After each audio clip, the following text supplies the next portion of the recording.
السلام علیکم۔ آج کئی برسوں بعد ایک بار پھر سے مجھے کہیں اپنی قابلیت کے مطابق نوکری مل گئی تھی۔ اس نوکری کے لیے مجھے انٹرویو کے لیے جانا تھا۔ گھر میں آج کھانے پینے کی کوئی چیز موجود نہ تھی۔ صبح جب سے اٹھا تھا بچے بھوک کی وجہ سے بلبلا رہے تھے اور میری بیوی آنکھوں میں آنسو لیے خاموشی سے انہیں بہلا رہی تھی۔ اس کی آنکھوں میں بے بسی صاف نظر آ رہی تھی۔ روتے ہوئے بچوں کو یوں دیکھ کر میرا دم گھٹنے لگا۔ اچانک ہی میں نے اپنی بیوی سے کہا، تم میرے کپڑے استری کر کے تیار کر دو، آج مجھے ایک جگہ انٹرویو کے لیے جانا ہے، دعا کرو کہ مجھے وہاں سے نوکری مل جائے، پھر ہمارے سارے دکھ دور ہو جائیں گے۔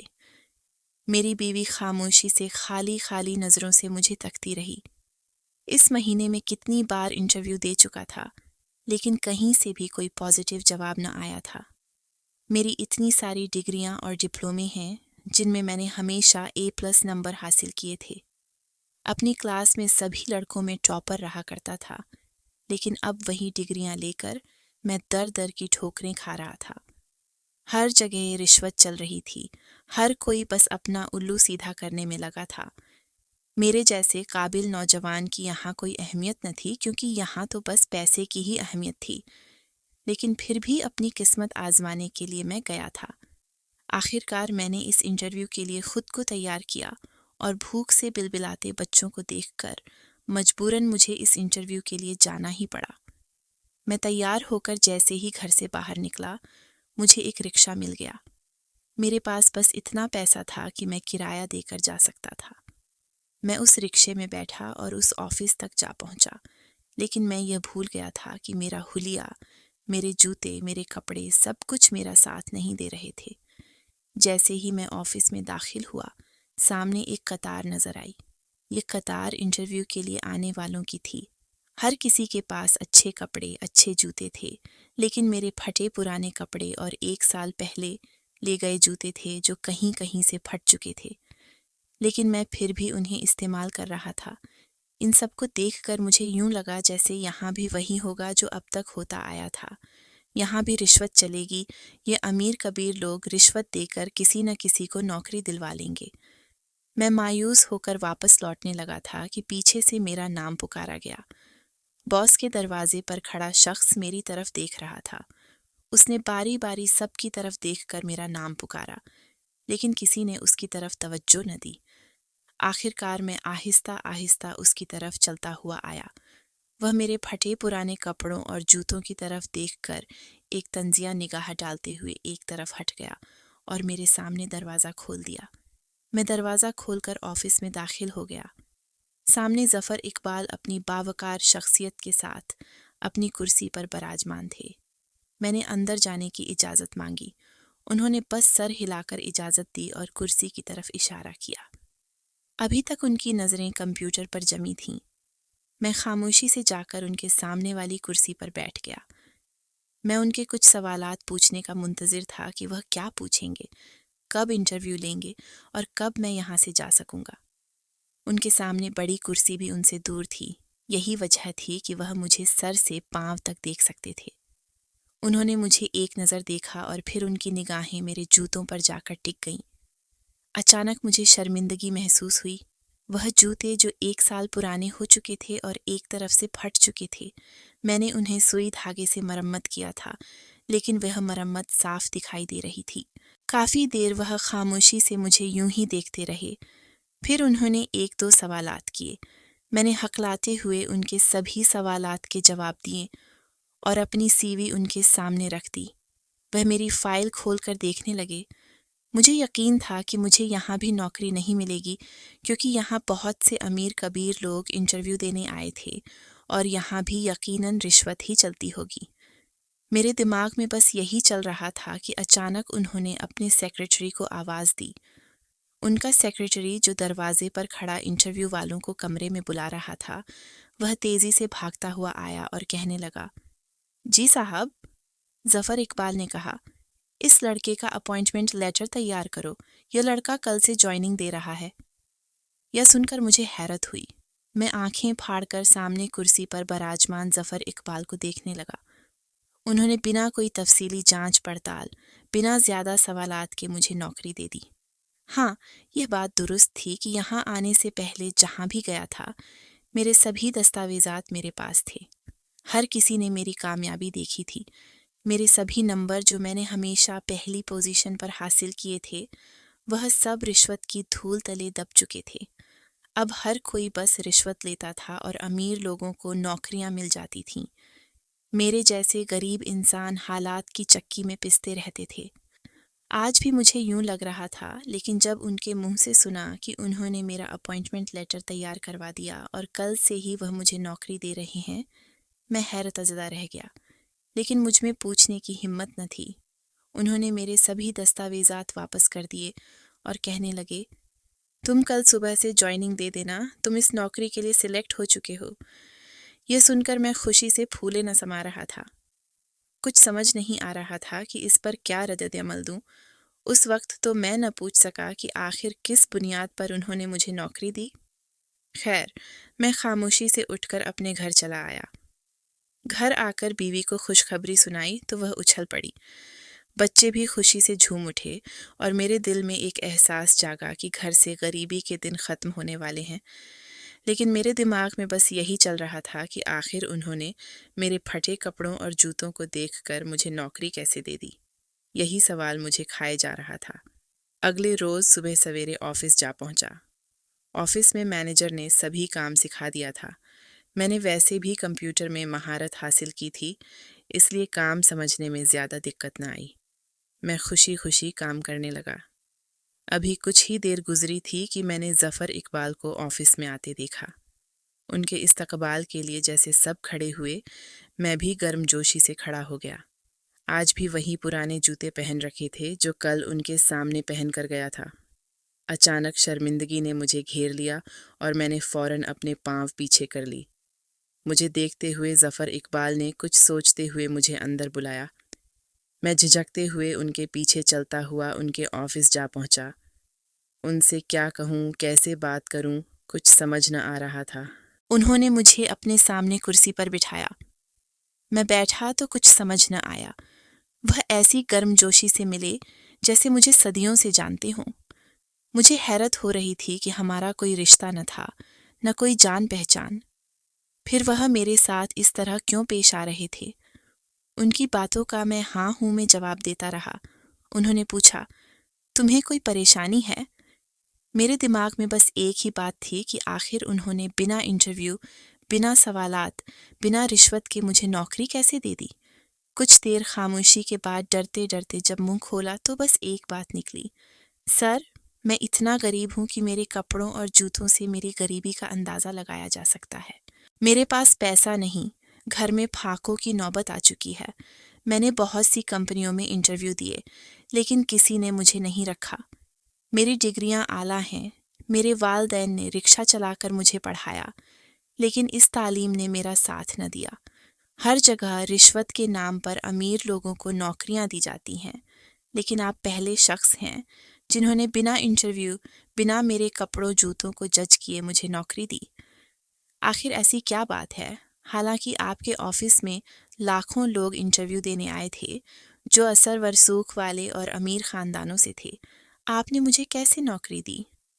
مجھے ڈر تھا کہ کہیں وہ میری بات پر برا نہ مان جائیں، لیکن وہ مسکرانے لگے. مجھے حیرت ہوئی کہ وہ میری بات پر مسکرا رہے تھے، حالانکہ ایسی باتوں پر عام طور پر ناراضگی ہوتی ہے. انہوں نے مسکراتے ہوئے بات شروع کی اور جو بات انہوں نے بتائی وہ حیران کن تھی. میں عدیل حسن خالد محمود کا بیٹا تھا. میرے والد خالد محمود BSSC پاس تھے. ان کے زمانے میں پڑھائی کا اتنا رواج نہ تھا، لیکن میرے دادا نے انہیں پڑھایا. دادا کی خواہش تھی کہ وہ پڑھ لکھ کر اعلیٰ عہدے پر فائز ہوں، لیکن اس وقت تعلیم حاصل کرنا مشکل تھا. ہمارے علاقے میں صرف میٹرک تک اسکول تھا. والد نے وہاں سے میٹرک کیا، پھر شہر جا کر انٹرمیڈیٹ اور BSSC کی. کئی چھوٹے کورسز بھی کیے، لیکن جب وہ پڑھائی سے فارغ ہوئے، دادا کی وفات ہو گئی. خاندان کی ذمہ داری والد پر آ پڑی. چھوٹے بہن بھائیوں کی تعلیم، گھر کے خرچے، سب والد کے سر پر تھا. انہوں نے محنت مزدوری شروع کی، کئی کمپنیوں میں انٹرویو دیے، لیکن کسی نے نوکری نہ دی. آخر کار انہوں نے رکشہ خریدا. جس کی قسطیں ادا کرتے رہے۔ اس رکشے سے انہوں نے کام شروع کیا۔ شروع میں سواریاں کم تھیں، لیکن آہستہ آہستہ کام چل نکلا۔ اس سے گھر چلایا، بہن بھائیوں کی تعلیم پوری کی، ان کی شادیاں کیں، پھر خود شادی کی اور سادہ زندگی بسر کرنے لگے۔ ہماری زندگی میں مشکلات تھیں، لیکن امی اور ابو کی سادگی نے ہمیں بھی سادہ زندگی سکھائی۔ ہم اپنی چھوٹی سی زندگی میں خوش تھے، نہ زیادہ خواہشات تھیں، نہ خرچے، لیکن جیسے جیسے ہم بڑے ہوئے، تعلیمی خرچے بڑھے۔ والد ہمیشہ ہماری فکر میں رہتے تھے۔ جب ہم کچھ بڑے ہوئے تو امی نے بھی والد کا ہاتھ بٹانا شروع کیا۔ وہ پڑھی لکھی تھیں اور گھر میں بچوں کو ٹیوشن پڑھاتی تھیں، سلائی اور کشیدہ کاری بھی کرتی تھیں۔ والد باہر رکشہ چلاتے اور یوں گھر کے خرچے چلتے، لیکن بہنوں کی شادیاں کرنی تھیں جو والد اچھے طریقے سے کرنا چاہتے تھے۔ میں اکثر والد سے کہتا کہ آپ کی اتنی ڈگریاں ہیں، آپ نوکری کیوں نہیں کرتے؟ آپ کو آسانی سے نوکری مل جائے گی۔ وہ مسکراتے اور کہتے، بیٹا، جب سر پر آتی ہے تب پتہ چلتا ہے۔ تم کہتے ہو نوکری مل جائے گی، لیکن جاؤ ان کمپنیوں کی دھول کھاؤ، تب پتہ چلے گا کہ یہ ڈگریاں کس کام کی ہیں۔ نوکری سے بہتر اپنا کاروبار ہے۔ بھلے رکشہ نہ چلے، سواری نہ ملے، مجھے اس میں کوئی شرم نہیں، لیکن جب ڈگریاں لے کر کمپنیوں میں جاتا ہوں اور ٹھوکریں کھاتا ہوں، تب اپنا ہاتھ چھوٹا لگتا ہے۔ ان کی باتیں مجھے سمجھ نہ آتی تھیں۔ میں سوچتا کہ اگر وہ نوکری کر لیتے تو ہماری زندگی بہتر ہوتی۔ ایک روز والد جلدی میں آئے اور امی سے کہنے لگے کہ جو جمع پونجی ہے وہ لاؤ۔ میں حیران تھا کہ کیا ہوا۔ امی نے اپنی جمع پونجی دی، لیکن والد نے کچھ نہ بتایا۔ وہ پیسے لے کر چلے گئے اور 2-3 دن تک واپس نہ آئے۔ ان کا نمبر بھی بند تھا۔ جب واپس آئے تو رکشہ بھی ساتھ نہ تھا۔ میں ان پر برس پڑا۔ امی بھی ناراض ہوئیں، لیکن وہ خاموش رہے، کچھ نہ بتایا۔ میں ناراض ہو کر گھر سے چلا گیا۔ امی بھی خفا تھیں۔ مجھے لگا کہ والد میرے لیے کچھ نہیں کرنا چاہتے۔ آخر کار میں نے محنت مزدوری کی۔ امی نے سلائی سے کچھ پیسے دیے اور میں نے یونیورسٹی کی آخری سیمسٹر کی فیس جمع کی۔ لیکن اب والد بالکل غائب ہو چکے تھے۔ ایک روز کوہرام مچ گیا۔ والد ایک حادثے میں جان کی بازی ہار چکے تھے۔ مجھے لگا جیسے سب کچھ لٹ گیا۔ امی یہ صدمہ برداشت نہ کر سکیں۔ والد کی تدفین کے بعد وہ بیمار رہنے لگیں اور کچھ عرصے بعد وہ بھی اس دنیا سے چلی گئیں۔ اب میں اکیلا رہ گیا تھا، لیکن امی نے جانے سے پہلے میرا نکاح اپنی خالہ کی بیٹی سے کر دیا تھا۔ امی کی وفات کے بعد خالہ نے رخصتی کر دی۔ میری بیوی بہت اچھی تھی، ہر دکھ سکھ میں ساتھ دیتی تھی۔ یوں وقت گزرتا گیا، میرے 2 بچے ہو گئے، لیکن نوکری نہ مل سکی۔ کبھی کبھار 1-2 مہینے کی چھوٹی موٹی نوکری مل جاتی، لیکن مستقل نوکری نہ ملی۔ گھر میں فاقوں کی نوبت آ چکی تھی۔ بیوی بے بس ہو جاتی تھی۔ وہ کبھی سلائی کر لیتی تھی، لیکن اس کی آنکھوں کا مسئلہ تھا، اس لیے میں نے اسے منع کر رکھا تھا۔ میں کمپنیوں میں انٹرویو دے دے کر تھک چکا تھا۔ ہر جگہ رشوت چلتی تھی۔ مجھے والد کی بات یاد آتی کہ یہ ڈگریاں بیکار ہیں۔ جب کمپنیوں میں جاتے ہیں تو دھوکہ ملتا ہے۔ وہ کہتے تھے کہ اپنا کاروبار کرو، لیکن جب ان کا رکشہ یاد آتا، مجھے غصہ آتا۔ میں سوچتا کہ والد نے میرے لیے کچھ نہ کیا، بس رکشہ ہی چھوڑ جاتے۔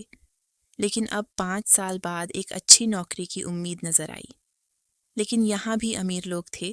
مجھے لگا کہ یہ نوکری بھی سفارش سے چلی جائے گی، لیکن ظفر اقبال نے بنا انٹرویو کے مجھے نوکری دے دی۔ آج جب میں ان سے اس بارے میں پوچھ رہا تھا تو وہ مسکراتے ہوئے بولے، تمہارے پھٹے جوتوں کو دیکھ کر مجھے افسوس ہوا، لیکن مجھے لگا کہ تم یہ نوکری ڈیزرو کرتے ہو، لیکن تمہاری قابلیت دیکھ کر ہی میں نے نوکری دی۔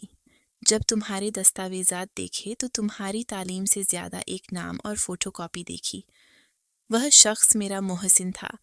6 سال پہلے جب میں ایک سنگین حادثے میں پھنس گیا تھا، کوئی میری مدد کو تیار نہ تھا۔ میں زندگی اور موت کی جنگ لڑ رہا تھا۔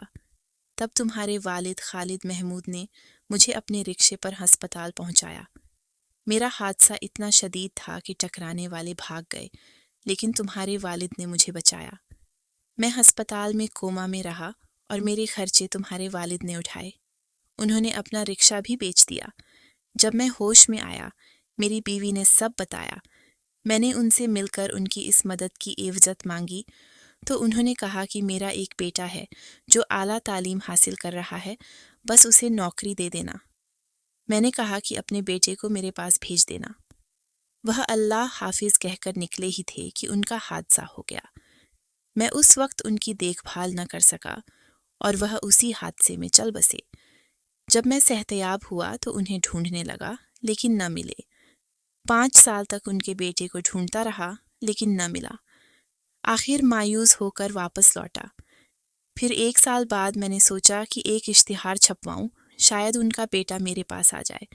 تب سے میں انٹرویو لے رہا تھا، لیکن کل جب تم آئے تو تمہارے دستاویزات میں ان کی فوٹو کاپی اور نام دیکھا۔ میں اپنے محسن کو کبھی نہ بھول سکتا تھا، اس لیے میں نے تمہیں نوکری دے دی۔ تمہاری ڈگری دیکھ کر لگا کہ تم اس ادارے کے لیے بہترین ہو۔ یہ سب تمہارے والد نے کیا۔ انہوں نے مسکراتے ہوئے میری طرف دیکھا تو میری آنکھوں سے آنسو نکل پڑے۔ میں نے ہمیشہ اپنے والد کو غلط سمجھا، لیکن وہ میرے لیے بہت کچھ کر گئے تھے۔ اگر وہ کچھ نہ بھی کرتے تو ایک شخص کی جان بچانا ہی کافی تھا۔ میری آنکھوں سے آنسو بہنے لگے۔ میں ہچکیوں سے روتا ہوا اپنا منہ ہاتھوں میں چھپائے بیٹھ گیا۔ ظفر اقبال نے مجھے پانی کا گلاس دیا اور کہا، میں جانتا ہوں کہ تمہیں اپنے والد یاد آ گئے ہوں گے۔ لیکن میں نے کہا، نہیں سر، مجھے اپنے والد کا وہ رویہ یاد آیا جو میں نے ان کے رکشہ بیچنے پر دکھایا تھا۔ میں نے انہیں بہت کچھ کہا تھا، پھر وہ مجھے نہ ملے اور اس دنیا سے چلے گئے۔ میں ہمیشہ سمجھتا تھا کہ انہوں نے میرے لیے کچھ نہ کیا، لیکن آج پتہ چلا کہ انہوں نے بہت کچھ کیا۔ انہوں نے ایک انسان کی جان بچائی۔ ظفر اقبال نے میرے کندھے پر ہاتھ رکھا اور کہا، تمہارے رونے سے تمہارے والد کو تکلیف ہوگی۔ تم حقیقت نہیں جانتے تھے، اگر جانتے تو یہ باتیں نہ کرتے۔ ہمت رکھو، اپنے والد جیسا بنو۔ آج کے بعد تمہیں جو ضرورت ہوگی میں پوری کروں گا۔ اپنے گھر کا راشن لسٹ دو، میں ملازم کے ہاتھوں راشن بھیج دوں گا۔ اپنے والد کے بارے میں غلط نہ سوچو۔ میں خاموشی سے اٹھ کر اپنے کیبن میں آیا اور روتے ہوئے خدا سے دعا مانگنے لگا کہ وہ مجھے اس گستاخی کی معافی دے۔ میں نے اپنے والد کی شان میں غلط باتیں کی تھیں، لیکن وہ اس دنیا کے عظیم والد تھے جنہوں نے ایک شخص کی جان بچائی۔ اگر وہ اس کے لیے اپنا گھر بھی بیچتے تو مجھے کوئی اعتراض نہ ہوتا۔ آج پتہ چلا کہ والدین ہمیشہ اپنے بچوں کا خیال رکھتے ہیں۔ انہوں نے اپنے آخری وقت میں بھی میری فکر کی، ورنہ ظفر اقبال مجھے کہاں ڈھونڈتے۔ یہ پچھتاوا ہمیشہ رہے گا کہ میں نے اپنے والد کو بہت بد نصیب بیٹا تھا جس نے اپنے والد کے بارے میں بنا کچھ جانے، بنا کچھ سوچے سمجھے اتنا غلط اپنے ذہن میں گمان بٹھا رکھا تھا۔ لیکن میرے والد بہت اچھے تھے۔ آخر میں یہی کہنا چاہوں گا، خدارا اپنے ماں باپ کی عزت کریں، اپنے باپ کی قدر کریں۔ باپ واحد وہ سہارا ہوتا ہے جو بنا کسی مطلب کے آپ پر ساری زندگی لٹا دیتا ہے۔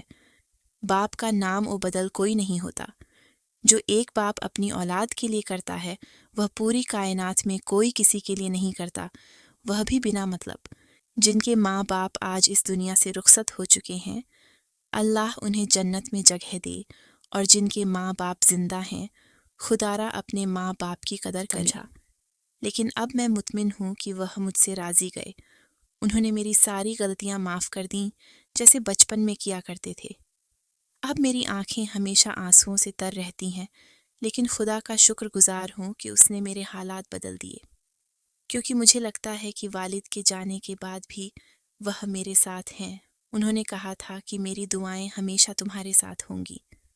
اس وقت ان کی بات سمجھ نہ آئی تھی، لیکن آج سمجھ آ رہی ہے۔ مجھے ہر وقت لگتا ہے کہ وہ میرے ساتھ ہیں۔ انہی کی بدولت مجھے یہ نوکری ملی۔ یقیناً ایک باپ ہمیشہ اپنی اولاد کے لیے سایہ ہوتا ہے، اور اس کے جانے کے بعد بھی اس کی چھاؤں کی ٹھنڈک محسوس ہوتی ہے جیسے میں محسوس کرتا ہوں۔ خدا ہر ایک کے والدین کی حفاظت کرے اور سب کو ان کی خدمت کی توفیق دے۔